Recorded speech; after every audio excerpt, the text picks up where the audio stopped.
I've listened to over 50 audiobooks in the last 2 years, and this habit has been a total game changer. It allowed me to learn about so many new topics, and that even without spending extra time. So here's the exact framework I use when consuming audiobooks. A framework that not only helps you with consuming more books, but also with remembering everything that is important to you. But before we come to the framework, why audiobooks? So audiobooks have a big advantage over normal books. You can listen to them anytime on the go, even when doing something else. And that's a really big advantage. Think about it, how much time do you spend commuting every day? How much time washing the dishes or cleaning your house?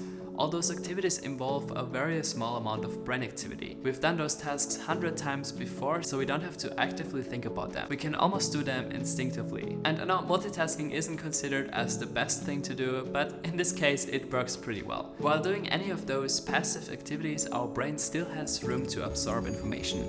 Of course, you maybe don't want to listen to a complicated scientific book about the theory of relativity, but more on what books you should listen to later in the video. So audiobooks are a great way to fill the time during those activities. And the great thing, this doesn't cost you any extra effort. It's just happening even without realizing it. Imagine how many audiobooks you could listen to in the next 2 years. However, I also want to add here, this doesn't entirely replace physical books.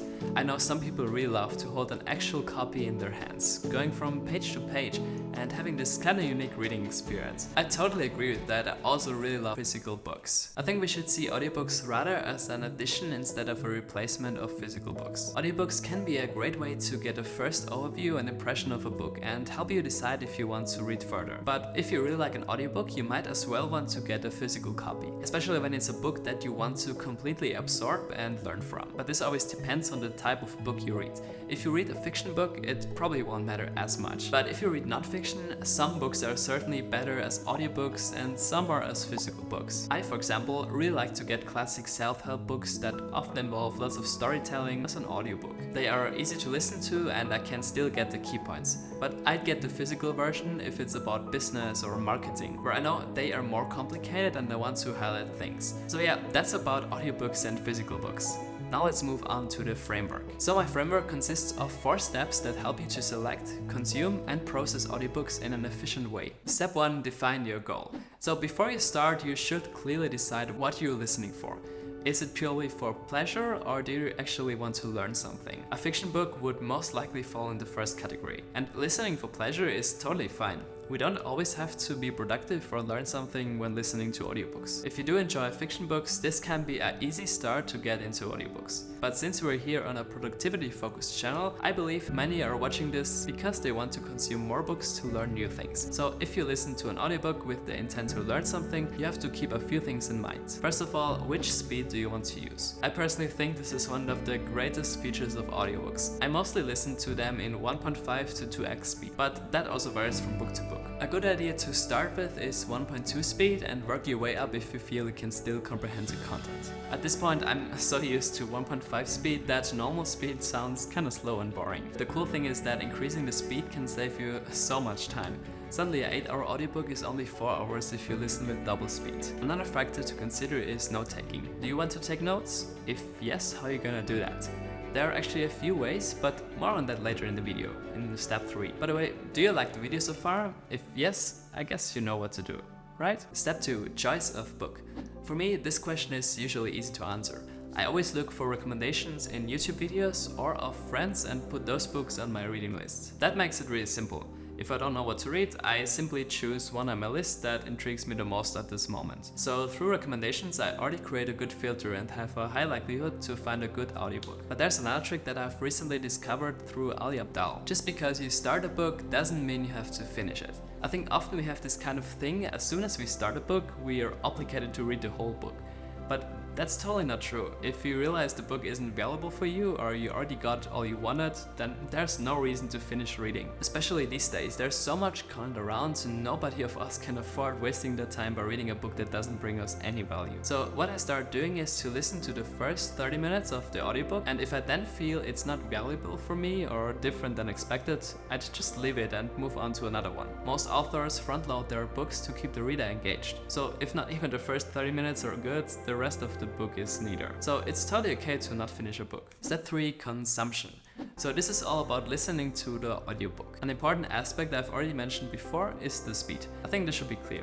I encourage you to try different speeds and see which one works the best for you. The next point is choosing the right multitasking activity. Of course, there are lots of things you can do while listening to an audiobook, but you have to keep one thing in mind. This activity should not take too much of your attention and involve little brain activity. It wouldn't really make sense to study while listening to an audiobook. Activities like driving, working out, cleaning, walking, and so on are perfect for that. But also this depends on the book.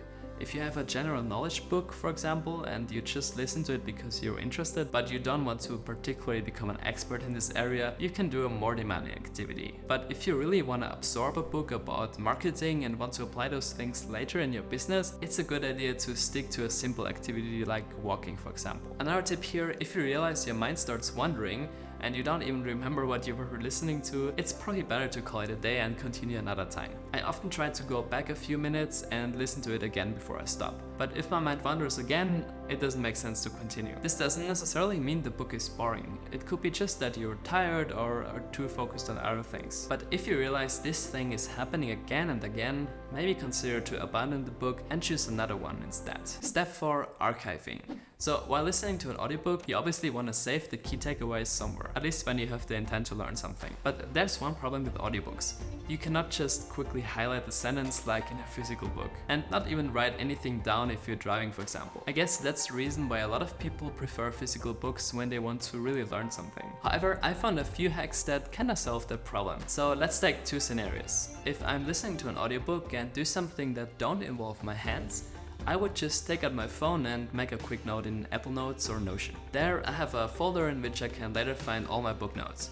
So super easy. However, the second scenario gets a bit more complicated. If I'm doing an activity that doesn't allow me to take my phone out, like driving for example, I'd use a speech-to-text tool and just record myself saying what I want to say. I found the app called Otter AI very useful. It's an AI-based speech-to-text service that allows me to do exactly that. I add a widget on my home screen, and if I'm driving for example, I just need to do one tap and it starts recording, converts my text and saves it later in my notes. All of that syncs across my devices, so it's super intuitive. And later on I can come back to the note and archive it wherever I need it. There's actually a very cool app that I use for taking notes on podcasts. It's called Snippet and lets you simply mark a certain snippet of the episode with a tab on your AirPods. Then it saves the last 30 seconds or so, transcribes it to text and syncs it to apps like Notion. This is a really perfect way of taking notes. Sadly, this doesn't work with Audible yet. I really hope we will something like that in the future for audiobooks too. So yeah, that's my framework for consuming audiobooks in an efficient way. Let me know if this was helpful, and I would also love to hear how you currently listen to audiobooks. If you like this video, definitely make sure to subscribe to not miss any upcoming videos that can improve your life. Until then, see you in the next one.